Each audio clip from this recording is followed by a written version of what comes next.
No se asuste con lo que oiga a continuación. Es el eco del pasado cuando empezaron las emisiones de Radio Sefarad a finales de enero del 2004 y cuyos informativos semanales hemos reunido para revivir lo que entonces pasaba desde la perspectiva de nuestro tiempo. En Radio Sefarad, noticias. Hola, bienvenidos un día más a nuestro espacio de noticias. Comenzamos en España, donde sigue creciendo el euroescepticismo entre los ciudadanos. Más del 40% de los españoles aún no tiene definida su posición sobre la Constitución Europea, según una encuesta de Sigma 2 para el periódico El Mundo. Más de 4 meses antes de la consulta popular sobre la ratificación o no de la Constitución, solo el 36,5% de los españoles asegura tener ya decidido que votará que sí. Se trata de un referéndum consultivo y, por tanto, no vinculante formalmente para el Ejecutivo. Los asuntos de la Unión Europea parecen movilizar cada vez menos a los españoles. La primera señal de aviso fueron las elecciones europeas celebradas el pasado 13 de junio, en las que solo votó el 45,1% del censo. El desinterés de los ciudadanos respecto a las instituciones europeas es un signo común en todo el continente. La Comisión y el Parlamento Europeo deberán hacer un esfuerzo de comunicación para que sus ciudadanos sepan los logros, los objetivos y los ideales que representa la Unión para que no continúe creciendo este alejamiento. Les hablamos ahora de una noticia relacionada también con las instituciones europeas. Europa mueve ficha para evitar el derrumbe de la Autoridad Nacional Palestina. La Unión Europea prepara un plan de acción independiente para Oriente Próximo con el objetivo fundamental de impedir el desmoronamiento de la Autoridad Nacional Palestina. El plan incluye la celebración de elecciones en la Autoridad Nacional Palestina, tal como estaba previsto, y emprender acciones concretas sobre la reforma de las estructuras de seguridad palestinas en colaboración con el gobierno de Egipto. Para los ministros de Exteriores de la Unión, el posible desmembramiento de la estructura institucional palestina pondría en juego la posibilidad de llegar algún día a una solución estable basada en el principio de la existencia de dos estados. Los detalles del plan de acción serán preparados por Javier Solana, el alto representante para la política exterior de la Unión Europea. La Unión Europea pretende, a través de este nuevo plan, recuperar cierto protagonismo en Oriente Próximo, perdido tras el inicio de la Segunda Intifada y en un momento de impasse de propuestas internacionales a la espera de conocer el nuevo presidente de los Estados Unidos. Europa sigue obstinada en apoyar a Arafat y a su corrupta administración, dirigencia que ha terminado por reforzar por su ineficacia las posiciones más extremistas, como las del grupo terrorista Hamás. La celebración de elecciones que auspicia la Unión puede convertir a la Autoridad Nacional Palestina en una nueva Argelia, propiciando un enfrentamiento civil. En Israel, la reapertura de las sesiones parlamentarias ha sido muy polémica. La coalición gobernante necesita nuevos socios para llevar adelante la desconexión de Gaza. El primer ministro Ariel Sharon pierde una votación en la apertura de las sesiones de invierno del Parlamento israelí, con un discurso sobre el estado de la nación en las que se habló de los principios básicos del plan de retirada de Gaza. En su discurso, Sharon anunció en detalle los procedimientos y las fechas en que se realizaría la anunciada desconexión. 53 diputados de la Knesset votaron en contra del discurso político del primer ministro, mientras que 44 votaron a favor y 22 diputados de la coalición gobernante se abstuvieron. La propuesta de Sharon no contó con el apoyo del Partido Laborista, aunque su líder, Shimon Peres, se pronunciase a favor. El primer ministro inició contactos con el fin de ampliar la coalición de gobierno debido al fracaso de esta primera votación y con el objetivo de alcanzar una mayoría suficiente. En este sentido, el ministro de Defensa, Shaul Mofaz, se reunirá con el líder espiritual del partido ultraortodoxo Shas, el rabino Obadiah Yosef, e intentará convencerlo para que acepte los principios del plan de retirada.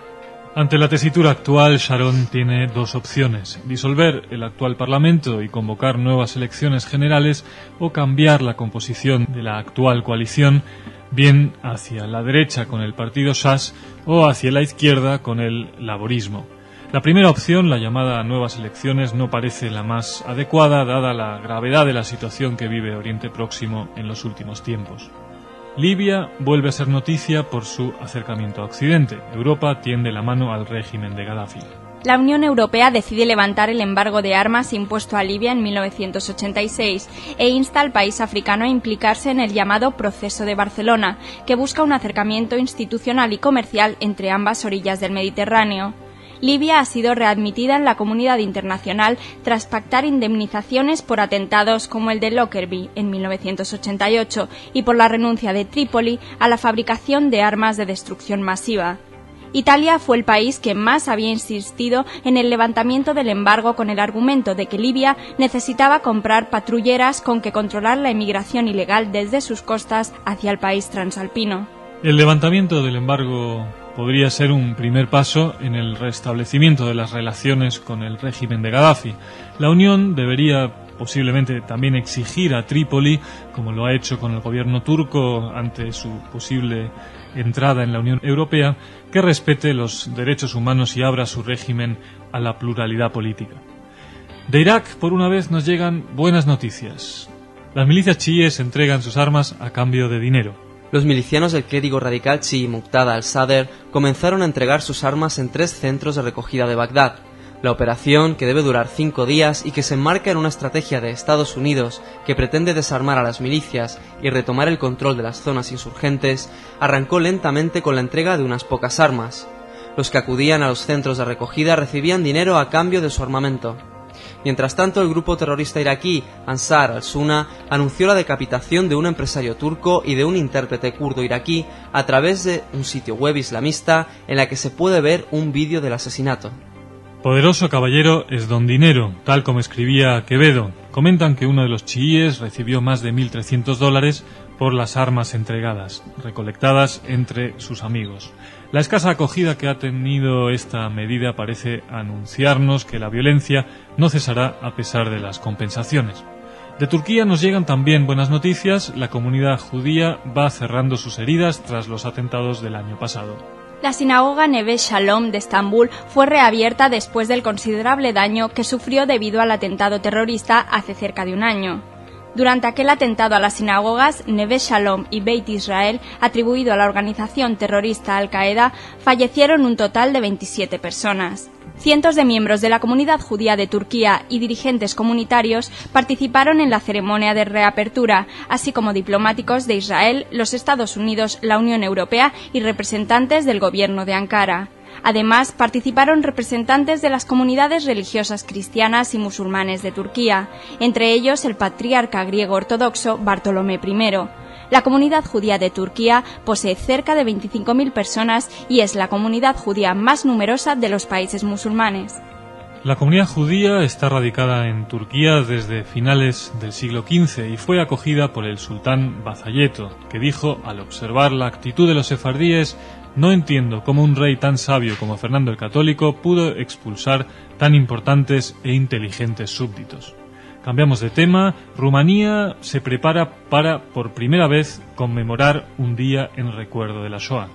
La celebración de esta conmemoración es una de las medidas implementadas por el gobierno rumano para que el recuerdo del Holocausto tenga un sitio en la agenda política del país, según informa la agencia judía de noticias JTA. Estas medidas intentan paliar la polémica generada ante las declaraciones que realizó el gobierno el año pasado negando que la Shoah tuviera lugar en suelo rumano. Entre los actos de recuerdo se anuncia una sesión conjunta del Parlamento y el Senado.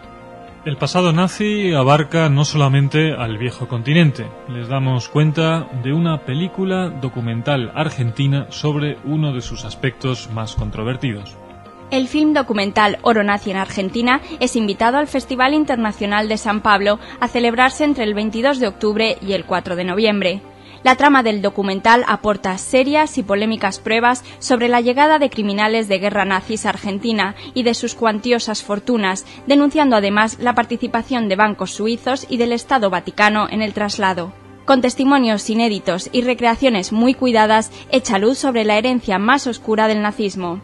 Oro Nazi en Argentina, dirigido por el director Rolo Pereira y basado en un libro del periodista Jorge Camarasa, Odessa al Sur, se enriquece del aval de investigadores de enorme prestigio internacional como Jan Siegler, Beatriz Gurevich y Uki Goñi, entre otros.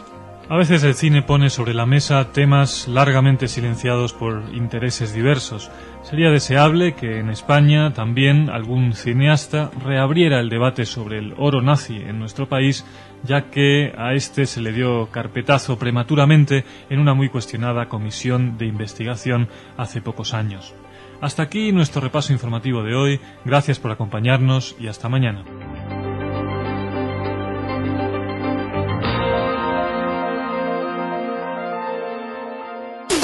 En Radio Sefarad, noticias.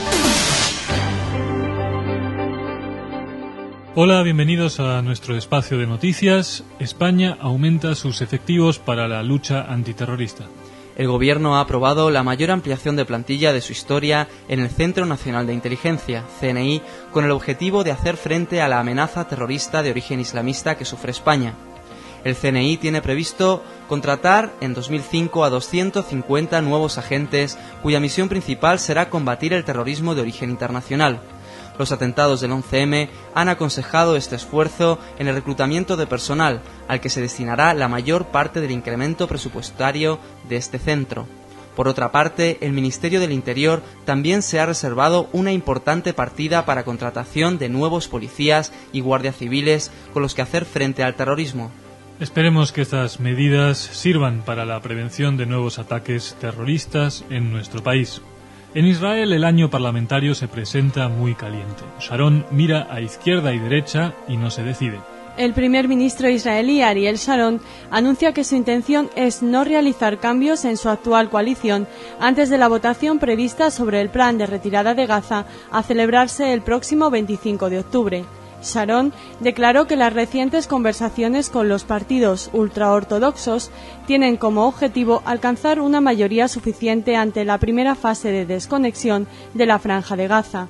El líder del Partido Laborista, Shimon Peres, ha manifestado que su partido prefiere mantenerse fuera de una posible coalición con el partido gobernante. Peres declaró que muchos israelíes piensan que lo importante es formar gobierno, mientras que para el laborismo la clave es la orientación del ejecutivo que se cree.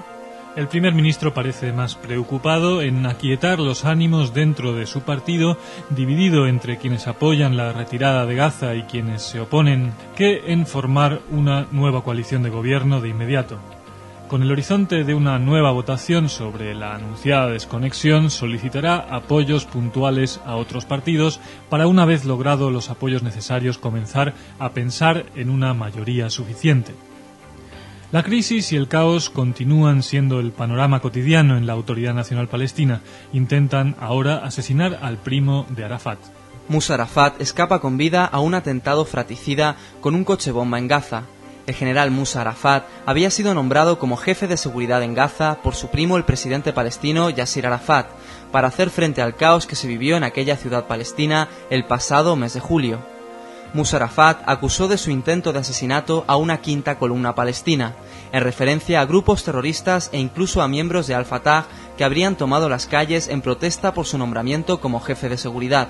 La grave crisis abierta en la Autoridad Nacional Palestina en el mes de julio, con secuestros, asesinatos y extorsiones entre facciones, se agrava cada día. Informes recientes como el del Centro de Estudios Crisis Group y la propia Unión Europea han advertido del reforzamiento ante la actual situación de grupos terroristas como Hamás. Un país que parece seriamente comprometido con la paz en Oriente Próximo, Jordania, ratifica su acuerdo con Israel. El ministro de Relaciones Exteriores de Jordania, Marwan Moasser, manifestó que el pacto de paz que su país tiene con Israel es sagrado. En este sentido, Moasser declaró que Jordania mantiene su adhesión a este acuerdo en cualquier circunstancia, incluso si se produce un agravamiento en las relaciones entre los dos países. Estas declaraciones del canciller jordano se realizaron cuando se cumplen 10 años de la firma del Tratado de Paz entre el entonces primer ministro israelí Isaac Rabin y el rey Hussein. Reconforta saber que en Oriente Próximo hay países cuyo compromiso con la paz es firme y duradero. Países como Siria, acusados de apoyar el terrorismo de Hamás, deberían tomar buena nota de las declaraciones del régimen jordano. A años luz también de Jordania en este respecto está Irán. Las grandes potencias buscan fórmulas novedosas para luchar contra la amenaza nuclear de este país. Los gobiernos de Estados Unidos, Gran Bretaña, Francia y Alemania estudian la posibilidad de conceder a Irán incentivos económicos a cambio de que abandone las actividades de enriquecimiento de uranio. Entre estos incentivos figura la concesión a Irán de combustible nuclear importado, según informa The New York Times.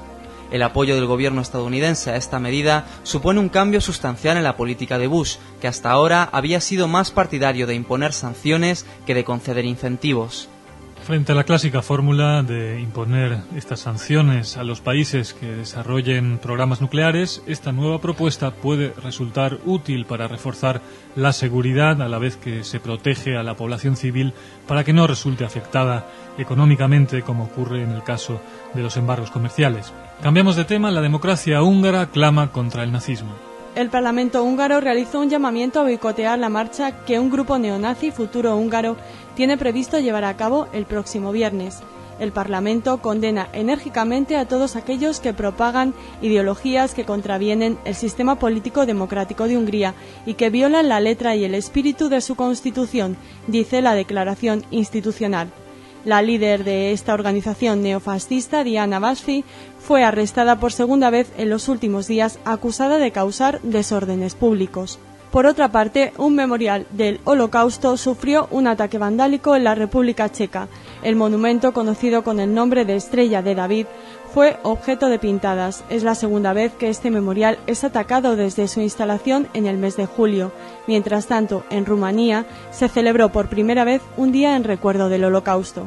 Es poco común, y lo saludamos desde aquí, que todo el arco parlamentario de un país realice una declaración institucional contra las ideologías neonazis y fascistas. Los países del este se están significando por un rechazo firme a las nuevas formas de antisemitismo presentes en el continente europeo, tras las oscuras etapas del nazismo y las dictaduras de corte soviético. Terminamos hoy en Rusia con una buena noticia: la comunidad judía de este país está en plena ebullición. El rabino jefe de Rusia declaró que este país es uno de los lugares más seguros para los judíos de Europa. En este sentido, el rabino Berel Lazar declaró que, al contrario que en otros lugares del continente, los actos antisemitas han descendido drásticamente en Rusia.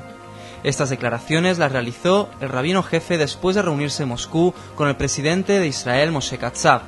Las comunidades judías de Rusia están actualmente construyendo docenas de nuevas sinagogas, colegios judíos, guarderías y centros comunales.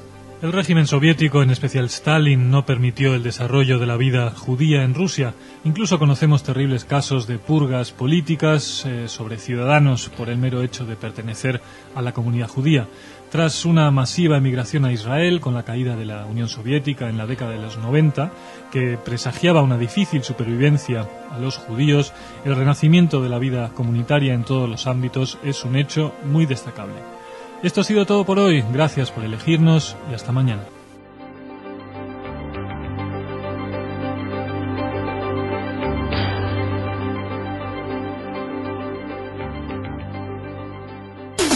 En Radio Sefarad, noticias. Bienvenidos. Este jueves les dábamos cuenta de un hito histórico: la presencia en España, en Sefarad, de los dos grandes rabinos de Israel. Se inaugura en Córdoba el Congreso Rabínico Influencia de Maimónides en el Judaísmo y en la Cultura Universal, con la presencia de los duques de Palma, el presidente de la Junta de Andalucía, Manuel Chávez, y el ministro de Asuntos Exteriores, Miguel Ángel Moratinos. Este congreso se enmarca en los actos conmemorativos del 8º centenario de la muerte del filósofo y médico cordobés, que se están celebrando por toda la península.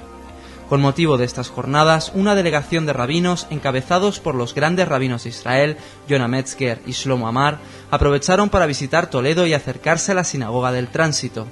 Por primera vez pudimos orar después de 500 años, y esto para los judíos es una emoción suprema, declaró el rabino Metzger. También los dos grandes rabinos de Israel elevaron plegarias porque el mundo e Israel vivan en paz, a la vez que bendijeron a España y a la familia real.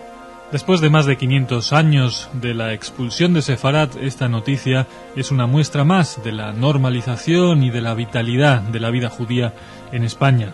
Además de ser altamente simbólica la vuelta a la oración en la Sinagoga de Tránsito de Toledo. En el Congreso de Córdoba, el ministro de Exteriores de España, Miguel Ángel Moratinos, ha anunciado medidas de gran significado para el judaísmo español. Miguel Ángel Moratinos adelantó en la inauguración de las jornadas que el Gobierno estudia la inclusión en el calendario nacional de un día de conmemoración del Holocausto. Moratinos declaró también que se pondrá en marcha la Casa Sefarad en Madrid, para saldar una antigua deuda con la comunidad judía y sefardí y con su diáspora. La idea es que esta casa acoja a todas las comunidades judías y a todos los sefardíes, y allí se analicen la historia y la cultura sefardíes, a la vez que sus trabajos y reflexiones serán necesarios para la construcción de un mundo más cohesionado y en paz. Por otra parte, el ministro de Exteriores aseguró que es voluntad del Gobierno aplicar con pleno rigor el acuerdo vigente con las comunidades judías de nuestro país y anunció que el Ejecutivo está impulsando la celebración de la conferencia sobre antisemitismo de la Organización para la Seguridad y Cooperación en Europa la próxima primavera en Córdoba. Propuestas prometedoras para los judíos españoles que han tenido que esperar mucho para empezar a ver la luz en el túnel de la indiferencia de algunos gobiernos de diferentes ideologías. Seguimos hablándoles de responsables políticos. Esta vez es Javier Solana el que protagoniza nuestra próxima noticia. Solana no es optimista respecto al futuro en Oriente Próximo. Javier Solana, alto representante para la política exterior de la Unión Europea, reconoce que en 2005 no habrá en Oriente Próximo un Estado palestino tal como pretendía la hoja de ruta. En una comparecencia ante el Parlamento Europeo, Solana aseguró que para el 2005 se espera solamente una retirada de las fuerzas israelíes de Gaza. El alto representante señaló además que es hora de acelerar el cumplimiento de la hoja de ruta en el conflicto palestino-israelí, porque según él la situación es triste y frustrante, y la lentitud no genera nada positivo. Solana manifestó que la situación en Gaza ha empeorado y que es urgente tomar medidas. A corto plazo propone trabajar sobre 4 pistas: seguridad, reformas, proceso electoral y economía. Las declaraciones de Javier Solana son realistas. La situación dentro de la Autoridad Nacional Palestina, sobre todo en la Franja de Gaza, es caótica e ingobernable, dominada por la lucha entre facciones diferentes. Lo que no sabemos es si el retraso indefinido en la firma de un acuerdo definitivo de paz es la alternativa más prudente en estos momentos. Las declaraciones de Solana nos sitúan en Oriente Próximo. En Israel, el primer ministro Ariel Sharon dio a conocer nuevos datos sobre su plan de evacuación de Gaza. El primer ministro Ariel Sharon informó a miembros del Parlamento israelí que la evacuación de Gaza, parte de su plan de desconexión, comenzará en mayo de 2005 y durará como máximo 12 semanas. En una comparecencia ante la Comisión de Asuntos Exteriores y de Defensa del Parlamento, Sharon explicó cuáles serán los plazos previstos para la retirada y los aspectos legales que implicará la implementación del plan de desconexión. En un intento por recibir los apoyos suficientes ante la primera votación sobre la retirada de Gaza a celebrarse el 25 de octubre, Sharon ha comenzado una ronda de negociaciones con partidos de todo el arco parlamentario israelí. Además, el primer ministro intenta convencer a los rebeldes de su partido Likud, que amenazan con abandonar la coalición en protesta por el citado plan. Sharon pone fechas concretas al plan de desconexión de Gaza en un intento por ratificar su compromiso y en lo que supone una prueba también para que el primer ministro conozca claramente con qué apoyos futuros cuenta de cara a establecer una nueva coalición que tenga la mayoría suficiente para gobernar. Seguimos. Irán vuelve a ser noticia por su política pro-islamista en Irak. Las autoridades iraníes están dando protección y apoyo económico a militantes de la organización Ansar al-Islam, uno de los grupos integristas más sanguinarios que están actuando en Irak desde la caída de Saddam Hussein, según informa el periódico El Mundo. Según testimonios recogidos por habitantes de los pueblos fronterizos entre Irak e Irán, las autoridades iraníes han facilitado a los terroristas documentación, comida y dinero. Les han permitido alquilar casas pese a ser extranjeros y viven en mejores condiciones que la mayoría de los lugareños. La protección a esta organización terrorista coincide con un resurgimiento de los movimientos integristas locales en esta parte de Irán, igualmente tolerado o instigado por las autoridades. El gobierno de Irán sigue coqueteando peligrosamente con el terrorismo.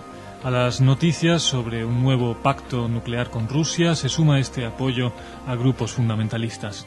El presidente iraní, Khatami, haría bien en considerar el coste que su política puede acarrear a su pueblo. Nos referimos a los embargos que pesan sobre la población. Pero no suele ser la población la preocupación fundamental de estos gobernantes. Continuamos con una bienvenida para un medio de comunicación hermano. Se proyecta la creación de una televisión de temática judía en Francia, destinada a la comunidad judía internacional.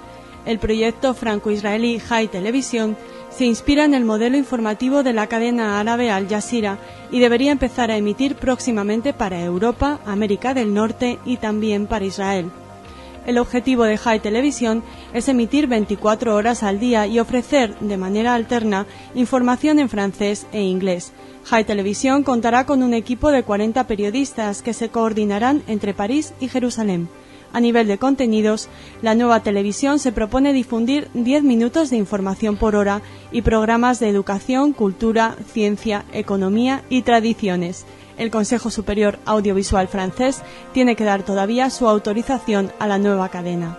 Aplaudimos la creación de esta nueva televisión franco-israelí en un país con una realidad que en los últimos tiempos hacía muy necesaria la existencia de una voz y una imagen de los judíos franceses. Terminamos con otra noticia cultural y otra felicitación. Nuevamente, como a lo largo de todo el año, una película israelí obtuvo un premio en un festival internacional. Esta vez fue el turno de Tutseika Wife, dirigida por los hermanos Shlomi y Ronit Elkabetz. Ronit además interpreta al personaje de la esposa descontenta en una familia sefardí. El mes pasado el film obtuvo el premio de la crítica y uno de la audiencia en el Festival Internacional de Venecia. En total son 18 los galardones que se trajeron a casa los directores y actores israelíes durante el año. La gran ganadora fue Karen Yedaya, con 5 premios para Or, incluyendo uno en Cannes. Esperamos ver muy pronto estas películas en España. Esta ha sido nuestra síntesis de noticias de hoy. Les invitamos a escuchar nuestra próxima sección, un breve repaso a la prensa. Gracias.